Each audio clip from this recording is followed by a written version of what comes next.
కాళేశ్వరానికి కేసీఆర్ఏ అతిపెద్ద ఇంజనీర్ అని టోపీ పెట్టుకుని ప్రాజెక్టును డిజైన్ చేసింది కేసీఆర్ఏ అంటూ కేంద్ర మంత్రి బండి సంజయ్ ఎద్దేవా చేశారు.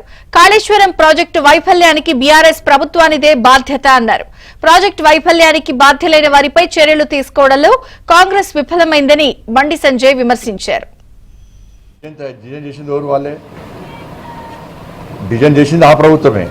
ఎందుకంటే కేసీఆర్ పెద్ద ఇంజనీర్ కదా, ఇంకొకరికి అవకాశం ఇచ్చిండు. టోపీ పెట్టాడు, చెల్ల కట్టబట్టాడు, అసెంబ్లీలో కూర్చున్నాడు. అసెంబ్లీ కూర్చుంటే స్టిక్ పెట్టి మొత్తం డిజైన్స్ పెట్టాడు. దానికి ఇంజనీరు అన్నీ నేనే అన్నాడు. డాక్టర్ నేనే, ఇంజనీర్ నేనే, రైతు నేనే, అన్నీ నేనే, అన్నిటికీ అన్ని వేషాలు వేసాడు. కాబట్టి ఏదైనా బీఆర్ఎస్ పార్టీ ప్రభుత్వము, బీఆర్ఎస్ పార్టీ అప్పుడు బీఆర్ఎస్ ప్రభుత్వం, బీఆర్ఎస్ పార్టీ దానికి బాధ్యత వహించాల్సి వస్తుంది.